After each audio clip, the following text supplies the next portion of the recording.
Hey, Richard, it's Johnny. Hey, Jonathan, how's it going? Can I bug you for a few minutes? Good, go for it. Okay, guys, this is Richard from Taos, New Mexico. He's the one that got me to go back to Black Rock. Just it wasn't really him, inviting me so much as kind of telling me kind of a prayerful thing. He was had a compunction. That's a good word. I remember you using it. And yeah, compunction. That's a real good word. So anyway, I ended up in Black Rock for the second time, and it was miraculous again. But during the time there, I got to meet Richard and his family. They invited me over for dinner, and I met Richard and his dad. And Richard, why don't you just kind of tell everybody about your dad and what the story is?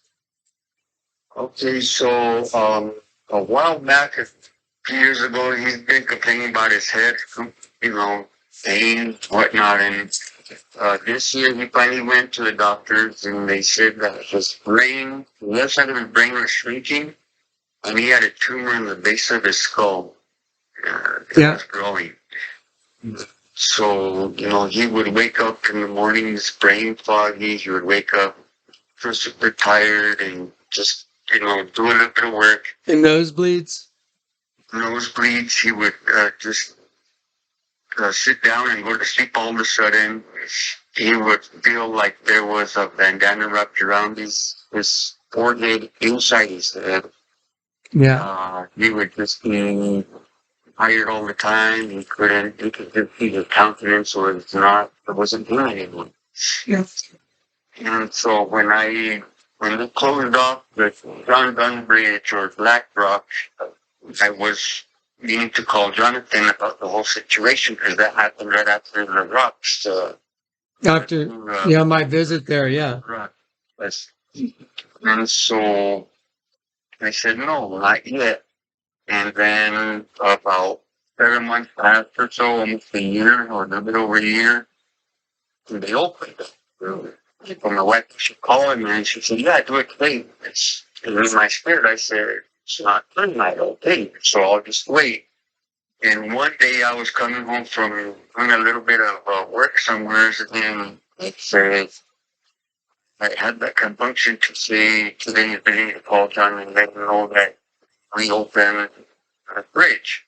Yeah. So it's 20 back did that, and everything just rolled out. From that point on, yeah, I ended up out there in New Mexico, and then the next trip to Black Rock, it's all recorded and it's in the folders as well.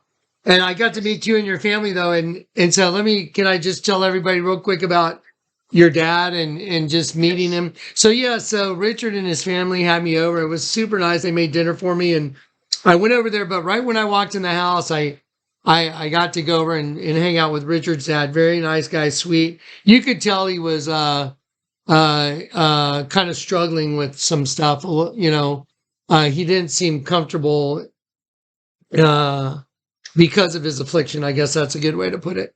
And anyway, so I told him, I said, I'm buzzing so hard that I have to lay hands on you.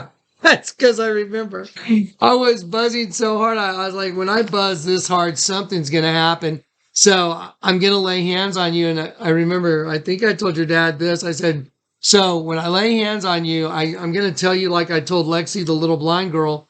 I told her, I said, look, I'm going to lay hands on you. I don't know exactly what's going to happen, but I guarantee you something's going to happen. The Lord's going to do a work in you. So don't put God in a box, and don't think it's going to happen like in the next 10 minutes, but just watch where this goes. I'm going to lay hands on you, and that same power that's making me light up right now. I'm going to lay hands on you, and I think something's going to happen. And I said, don't be surprised if you hit your head real hard. Do you remember me saying that? Right. I said, don't be surprised if maybe you're in a car wreck or you fall down and hit your head real hard, and all of a sudden you're well. I said, don't put God in a box. The way he does things is usually something that we're not expecting. So anyway, I think a few months ago you told me, yeah, your dad hit his head in the shed.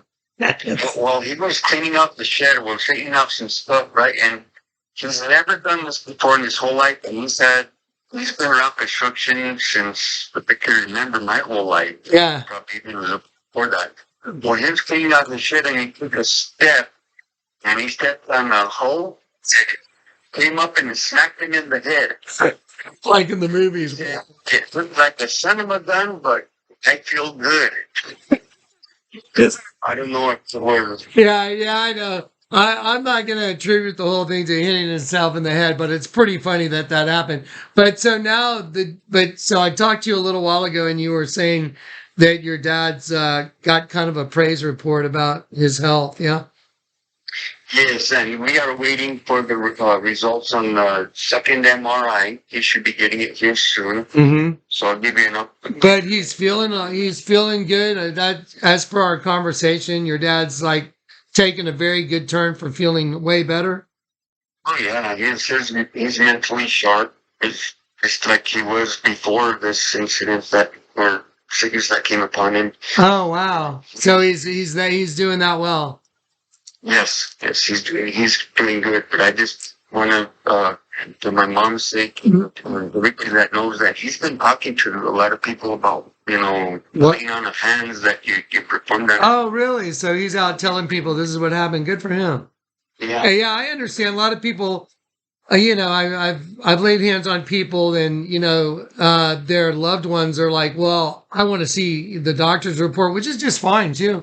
I think that's a good idea because I've had people that have gone to the doctor and the doctor said, well, the person like Dave Young that went to the doctor and told him, well, this guy in San Antonio laid hands on me. And the doctor said, well, that's what I'd believe because there's no other way you'd be well. That's what he said to me. That's what he said to Dave Young. He's like, oh, well, I totally believe you because there's no other way you were going to be well except like a miracle. So, right. All right. Praise God, man. Richard, thank you, brother. Thank you for awesome testimony for the day. Do you mind if I put that on YouTube? Oh, that's fine. Yeah, that's fine. I'm going to put it on after I play these Richard Mont Blue videos. Everybody buckle up. This is some crazy stuff. Oh yeah, and that picture I sent you. Yeah, I got it. I got it already. So yeah, we'll take a look at that. Let's talk about that tomorrow. Okay, sounds good. All right. God bless you, Richard. Thank you so much. All right, God bless you too, brother. All right. Bye-bye. Bye-bye. That's awesome. Isn't that cool? Totally cool.